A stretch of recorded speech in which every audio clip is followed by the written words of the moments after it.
Best of luck with that. Now then, here's a question for you. Does your cat love you? I think so. Does your cat love you? Yeah. We have video evidence to prove that that No, may I not know be the that's case. true. Not after today. I don't believe that anymore. Compared to their canine counterparts, cats have got a little bit of a bad rep when it comes to... there you go. You will explain this video. I mean, just a you've got to explain that. Yeah, I will explain. That's running slightly early. So dogs we know show their love. Cats we think sometimes a little bit of a user, manipulator. Perhaps. Not my bluebell.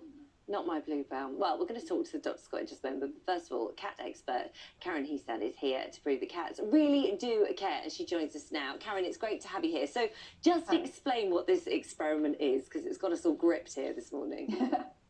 Yeah, it does sound quite funny, I'll admit it. But really, it's part of a bigger work looking at our relationships with dogs and cats. Anyone who's got a dog or a cat at home knows just how incredibly important our relationships are with them, especially during lockdown. I used to work as a vet in practice as well, and loads of people would always tell me stories about the things that their dogs and their cats did to them that show that they really loved them and show that they really cared. So what this experiment is trying to look for is to try and, on one part, redress some of the balance. Well, there's loads and loads of research, as you said, about dogs. And especially we've got quite good evidence now to show that dogs can experience this phenomenon called contagious yawning, which is what you were trying to do in the experiment. But we've got no data at all on cats. So this experiment is to try and find out what cats can do. So we know that it happens with humans, that you'll see someone across a room and they yawn, and then you catch their yawn. They can be contagious. We know, we've seen it in dogs, that you can catch a yawn from a dog. So how much evidence, what does it mean, the evidence that you're gathering now? What does it actually mean? If your cat catches your yawn, does that mean it likes you more, or it's more content with you, than if it doesn't? At this point, we can't say what it's going to mean, which is such a sciencey thing to say. I understand that. But because there's no evidence of anything yet, because it's never been looked for in cats, we need to know first, do they have the capacity to do it? Now, what's really interesting about cats and dogs, and that being the two species that we've chosen to live with and spend our lives with in their many millions, is that dogs are social. They come from a social ancestor. They're really similar to us in that way, whereas cats aren't. They come from a solitary ancestor, from the African wildcat. And in many, many ways, they've not evolved very much away from the African wildcat. It just looks like a tabby in the desert. So when you're a social species or a solitary species, a concept like contagious yawning, which is related to empathy, which is really what we're looking for here, is it related to empathy?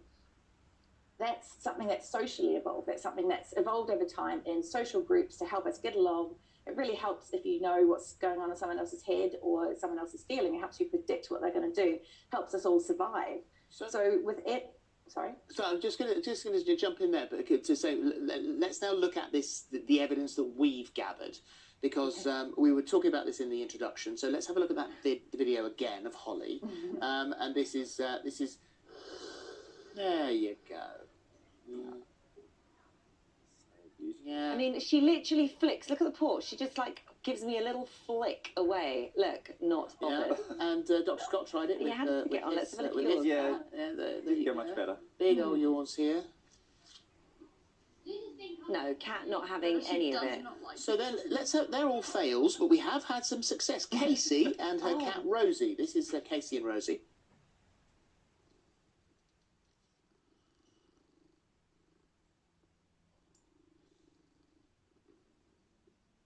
Oh my God, that's there amazing! You go. So it does happen. It does work, and it does. We've got Bonnie and her cat Bugsy as well. Let's have a look at them. What happens here? Cat's not even looking. No, it does now. Look. And then? Quick glance. And then quick yawn. Wow. So it does work. It does seem to work. There's other ways of cats expressing themselves, though. I feel like they sort of rub up against you, or they put their tail around you, or they are social in other ways. Absolutely, yeah. I mean, the thing with contagious yawning is we don't know if they even have the neuroscience, the brain bits to be able to do it. But those videos are very exciting to me. So the more people that we can get to do the experiment, the more evidence we're going to have to look for it. But the other things that cats do to show us that they care about us, there's loads of them, and they are lovely. So just like you said, rubbing up against you, that's sharing their scent with you. They're making you smell safe and like them, and that's them telling you you are part of their family. Another gorgeous thing that they do is slow blinking, which is another research project that my group here at University of Sussex did last year, where they slowly close their eyes at you.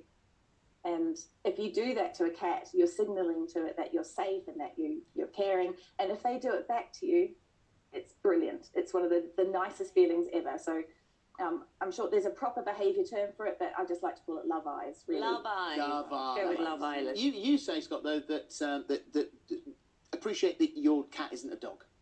Yeah, absolutely. I think we so often get caught up with that dogs, come to you with that unconditional love, and they show you when they've got a sore paw, and they come to you for attention, and they vocalize when they're upset. And cats actually do exactly the opposite. They will hide away from attention.